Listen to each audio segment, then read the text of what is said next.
fellow panelist just said that the Iranians have admitted that they have a nuclear weapons program, that they're making nuclear weapons. Well, that couldn't be further from the truth. They've denied that they're seeking nuclear weapons over and over again. What they have is a civilian nuclear program which is safeguarded by the IAEA under their safeguards agreement.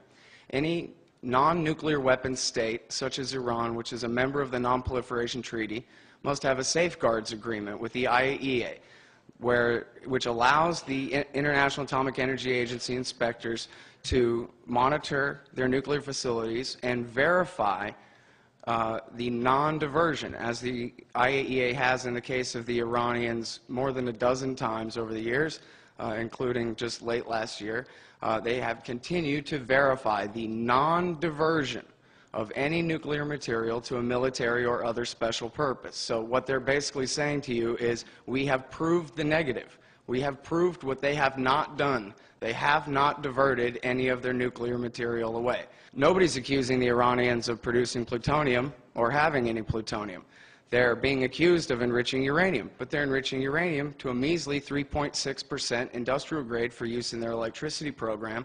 And then beginning only a couple of weeks ago, when after they accepted Obama's proposal, he refused to accept their acceptance of it, they went ahead and began to enrich a very small amount of this uranium to 20% uranium-235, which still is a far sight from weapons-grade uranium, and it's to be used in their American-built medical isotope reactor in Tehran.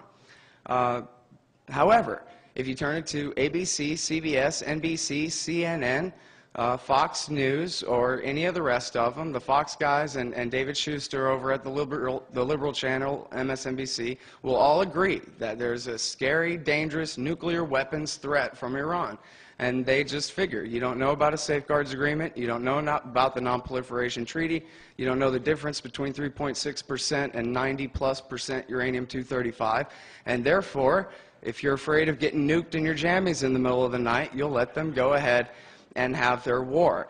Last September, Mark Hosenball reported in a web-only exclusive for Newsweek magazine that the CIA and, in fact, the rest of the intelligence community, including the other 16 American intelligence agencies that we know about, that they all agreed and put paperwork on President Obama's desk, a new report on his desk saying that they stand by their conclusion of November 2007, that the Iranians do not have a nuclear weapons program and they have not made the political decision to start one.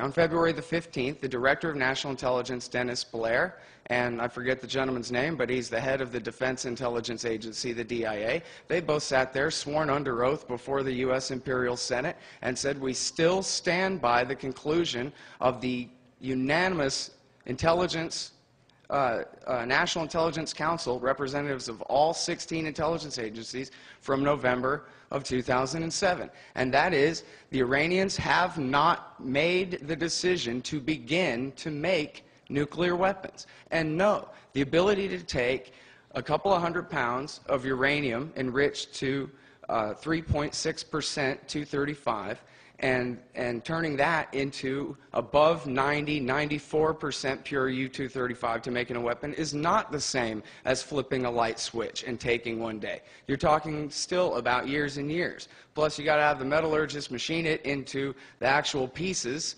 and then you actually would have to have the, I'm not so certain about the terminology. People quibble, they do quibble about what's a delivery vehicle, what's a warhead. A warhead is the bomb. The delivery vehicle is what you put that in. Well, they don't have delivery vehicles and they don't have warheads, so I'm not sure how these things are supposed to hurt any of us. It's just nonsense. Another thing I would like to mention, or try to hit off of something that Mr. Ehrlich said in his talk there, is that a war with Iran would be a disaster. That's the way he put it. The way I put it is that a war with Iran would mean the deaths of thousands of American soldiers in Iraq and Afghanistan. 4,000 soldiers have died in the Iraq War in order to install the Iranians' puppets from the Dawa Party, the Mahdi Army, and the Supreme Islamic Council in power in Baghdad. And both Abdulaziz al-Hakim from the Supreme Islamic Council, who's now dead, but his son is in charge, and Muqtada al-Sadr, the big kingmaker from the election a couple of weeks ago have promised that they would go to war with the American occupation in the United States. These are the people who did not fight. These are the people who gained when America overthrew Saddam Hussein and have waited this whole time. And they have said, if you bomb Iran, you're going to have to start the war with us all over again. Not to mention the fact that our soldiers are right there within missile range. It is also perfectly within the capability of the Iranians to close the Straits of Hormuz at the gates of the Persian Gulf and drive the cost of oil up over $200 a barrel, which would probably destroy what's left of the global economy and the division of labor in global trade.